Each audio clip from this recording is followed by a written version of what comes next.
Bus welcome to my YouTube channel. ನೋಡ್ಕೊಳ್ಳಿ, Aadhaar card ಇರುವವರು ಈ ವಿಷಯವನ್ನು ತಿಳಿದುಕೊಳ್ಳಲೇಬೇಕು, ಇಲ್ಲವಾದರೆ ನೀವು ಡೇಂಜರ್ನಲ್ಲಿ ಸಿಗೋಕೊಳ್ತೀರಾ. ನಿಮ್ಮ ಆಧಾರ್ ಕಾರ್ಡ್ ಕುರಿತು ಎಲ್ಲ ವಿವರವನ್ನು ಪರಿಶೀಲಿಸಲು ಭಾರತ ಸರ್ಕಾರ ಅವಕಾಶ ನೀಡಿದೆ. ನಿಮ್ಮ ಆಧಾರ್ ಕಾರ್ಡನ್ನು ಯಾರಾದರೂ ದುರುಪಯೋಗಪಡಿಸಿಕೊಳ್ಳುತ್ತಿದ್ದಾರೆಯೇ ಅಥವಾ ಇಲ್ಲವೆಂಬುದನ್ನು ಚೆಕ್ ಮಾಡಿಕೊಳ್ಳಬಹುದು. ಅದು ಯಾವ ಥರ ಅಂತ ನೋಡ್ಕೊಳ್ಳಿ, ಚೆಕ್ ಮಾಡ್ಕೊಳ್ಳಿ. ಓಕೆನಾ, ಹೇಳ್ತೀನಿ ನೋಡ್ಕೊಳ್ಳಿ. ಭಾರತದ ಪ್ರತಿಯೊಬ್ಬ ನಾಗರಿಕನಿಗೂ ನೀಡಲಾದ ಒಂದು ಅನನ್ಯ ಸಂಖ್ಯೆ ಮತ್ತು ಗುರುತಿನ ವಿಳಾಸದ ಪುರಾವೆ ಕಾರ್ಯನಿರ್ವಹಿಸುತ್ತಿರುವ ನಮ್ಮ ಆಧಾರ್ ಕಾರ್ಡ್ ಮೂಲಕ ಸ್ಕ್ಯಾಮ್ ನಡೆಯುತ್ತಿದೆ ಅನ್ನೋದು ಗೊತ್ತೇ ಇದೆ.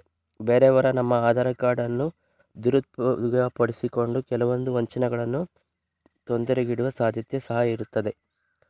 ಆದ್ದರಿಂದ ಕಳೆದ 6 ತಿಂಗಳಲ್ಲಿ ನಿಮ್ಮ ಕಾರ್ಡನ್ನು ಎಲ್ಲಿ ಬಳಸಲಾಗಿದೆ ಎಂಬುದನ್ನು ಒಳಗೊಂಡಂತೆ ನಿಮ್ಮ ಆಧಾರ್ ಕಾರ್ಡ್ ಕುರಿತು ಎಲ್ಲ ವಿವರವನ್ನು ಪರಿಶೀಲಿಸಲು ಭಾರತ ಸರ್ಕಾರ ಅವಕಾಶ ನೀಡಿದೆ. ನಿಮ್ಮ ಆಧಾರ್ ಕಾರ್ಡ್ ಯಾವುದಾದರೂ ದುರುಪಯೋಗಪಡಿಸಿಕೊಂಡಿದ್ದಾರೆಯೇ ಅಥವಾ ಇಲ್ಲವೆಂಬುದನ್ನು ಚೆಕ್ ಮಾಡಿಕೊಳ್ಳಿ.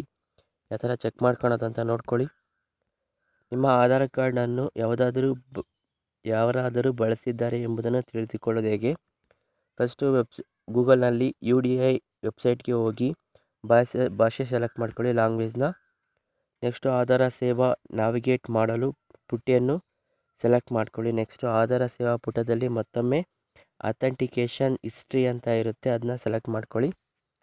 ನೆಕ್ಸ್ಟು ಈಗ OTP ಯನ್ನು ವಿನಂತಿಸಲು ನಿಮ್ಮ ಆಧಾರ ಸಂಖ್ಯೆ ಅಥವಾ UID ಅನ್ನು ಭದ್ರತಾ ಕೋಡ್ ಜೊತೆಗೆ ನಮೂದಿಸಿ. ಮುಂದಿನ ಪುಟದಲ್ಲಿ ಅಥೆಂಟಿಕೇಷನ್ ಪ್ರಕಾರವನ್ನು ಇಲ್ಲಕ್ಕೆ ಹೊಂದಿಸಿ. ದಿನಾಂಕ ಶ್ರೇಣಿಯನ್ನು ಅನುಸರಿಸಿ ನೀವು ಗರಿಷ್ಠ 6 ತಿಂಗಳವರೆಗೆ ನೀವು ನೋಡಲು ಬಯಸುವ ನಮೂದುಗಳ ಸಂಖ್ಯೆಯನ್ನು ಆಯ್ಕೆ ಮಾಡಿ. ನಮಗೆ OTP ನಮೂದಿಸಿ ಮತ್ತು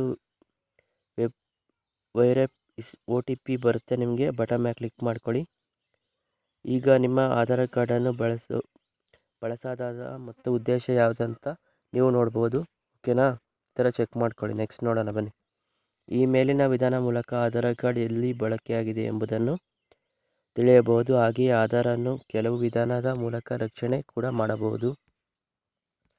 ಆಧಾರ್ ಕಾರ್ಡ್ ವಿವರವನ್ನು ಸುರಕ್ಷಿತಗೊಳಿಸೋದು ಹೇಗೆ?